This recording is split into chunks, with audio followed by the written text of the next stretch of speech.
की ज्वाला भी बुझ जाती, तप की ज्वाला भी बुझ जाती, जब जलती यह ज्वाल जगत में घमंड बड़ा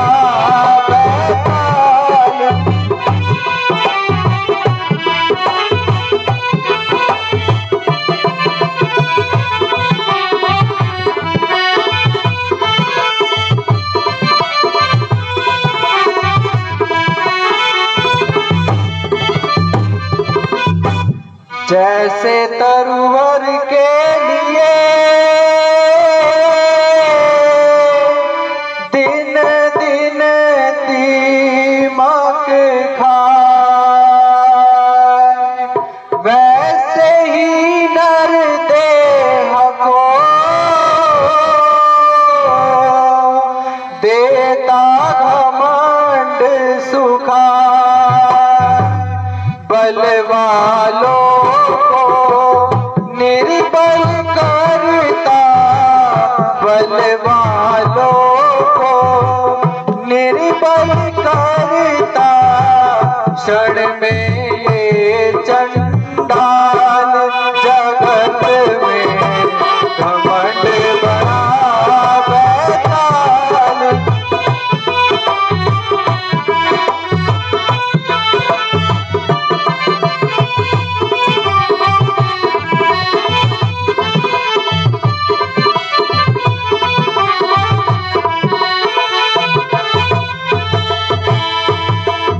जब से बीज घमंड का मन में जड़े जमाए, तब से ही मानव के बस कमी अकल में आए। घमंड किए पर धन भी बढ़े ना, घमंड किए पर धन भी बढ़े ना, इसको मन से निकाल जगत में घमंड बड़ा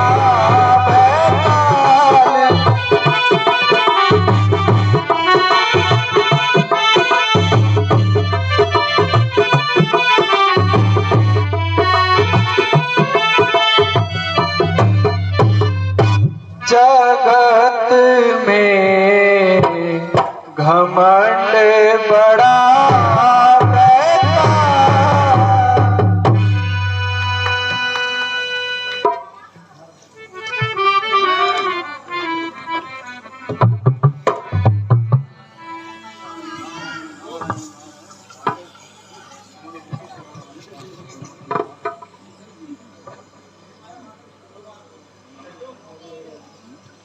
नारायण नारायण नारायण।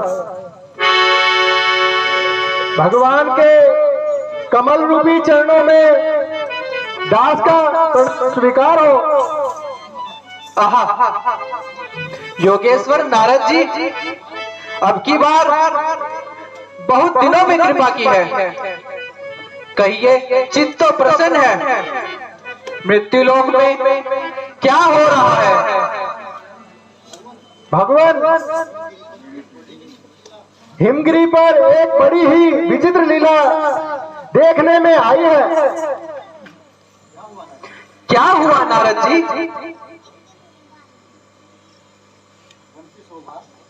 वन की शोभा और एकांत स्थान देखने समझ गया और मैं आपके चरणों में मन लगाकर बैठ गया। फिर क्या हुआ नारद जी? भगवान वह है ना लाहौका का दास इंद्र, जिसको हर समय इंद्रासन की चिंता व्याकुल किए रहती है। हमारे ज्ञान ध्यान से भयभीत होकर विचरने लगा कि कहीं नारद योग बल से मेरा इंद्रासन न छीन ले। यह इंद्र की भूल है नारद जी।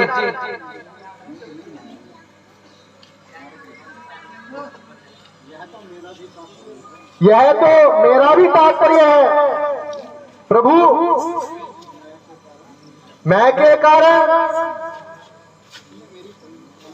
उसने मैं के कारण मेरी समाधि को खंडित करना चाहा। अनेक प्रयत्न किए और इंद्रलोक की अप्सराएं और कामदेव को हिमगिरी पर भेजा। उन्होंने भांति भांति के जाल फैलाए, नाच किए और गायन किए, और तुम अपने ध्यान में लोलीन रहे। और नहीं तो क्या, उनके नाशवान आनंद पर भूल जाता। मोह में आपके चरणों को भूल जाता। हाँ हाँ ठीक है, यह तो स्वाभाविक ही है। फिर क्या हुआ नारद जी? अजी फिर क्या हुआ? जब उन्होंने अपनी तपस्या में पूर्ण पाया तो अधीनता के साथ ही मेरे सामने सर को झुकाया। मैंने भी जैसे कि आपके भक्तों का स्वभाव होता है उन्हें क्षमा करके इंद्रलोक जाने की आज्ञा दी।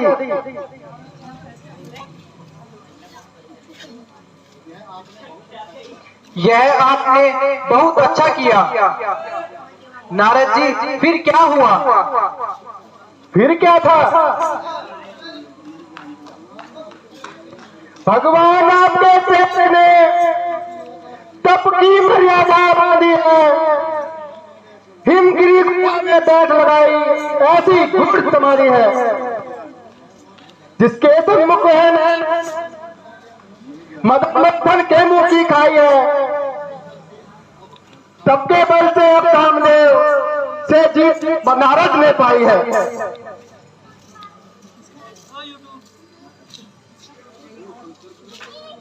प्रभु शंकर जी ने तो कामदेव को भस्म किया था, किंतु अब नारद ने भी सिद्ध कर दिखाया है कि शंकर को के अतिरिक्त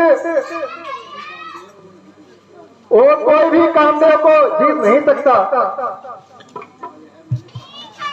प्रभु क्या यह मैंने साधारण काम किया है? क्या यह आश्चर्य की बात नहीं है?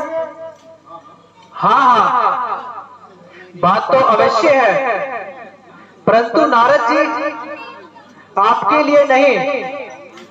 एक कामदेव तो क्या, यदि हजारों कामदेव भी आ जाए तो आपका कुछ नहीं बिगाड़ सकते। नारद जी सदा हृदय में धर्म की जिनके मर्यादा बचती है उन्हें सबसे गिरा दे, यह कब किसकी शक्ति है? यह तो ठीक है प्रभु, किंतु अब लोक और परलोक में मेरा पराक्रम फैले बिना न रहेगा। अच्छा प्रभु आज्ञा दीजिए। नारायण नारायण नारायण।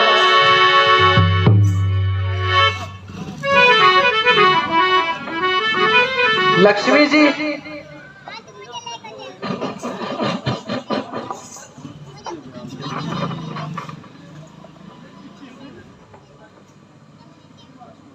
लक्ष्मी जी, नारद को घमंड छा गया है।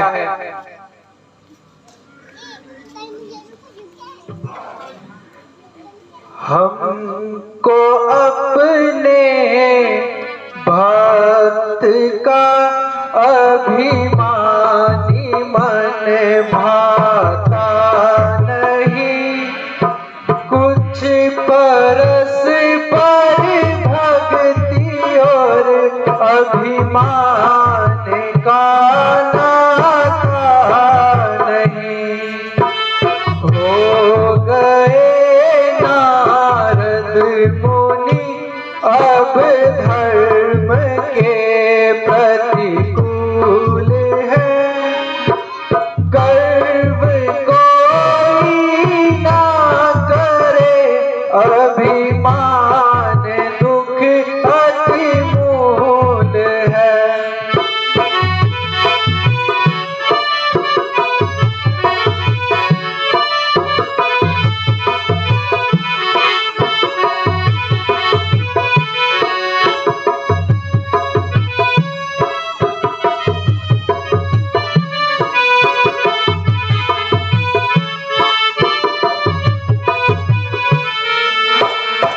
वह हमारा भक्त है, शिक्षा उसे दूंगा जरूर, ना करे कोई भजन और भक्ति पर अपनी गरूर।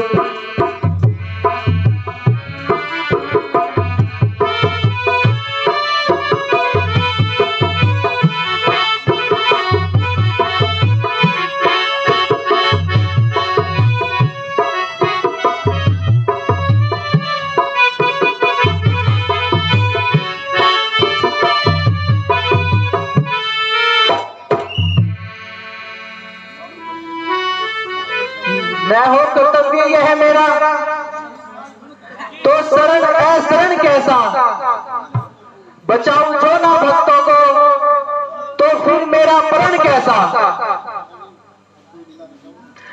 अब कोई लीला रचाऊं और नारद जी को रास्ते पर लाऊं।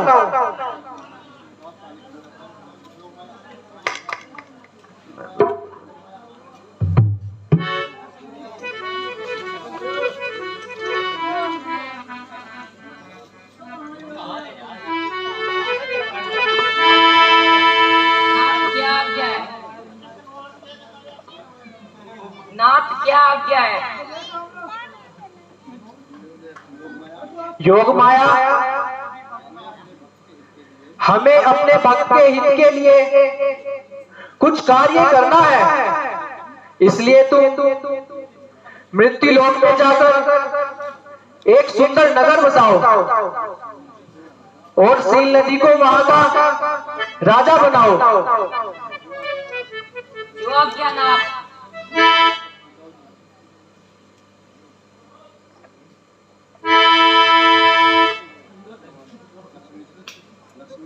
लक्ष्मी जी, तुम अभी जाकर सील नदी की कन्या विश्व मोहिनी के रूप में जन्म लीजिए तथा शीघ्रता से यौवन अवस्था को प्राप्त कीजिए। जैसी आज्ञा महाराज।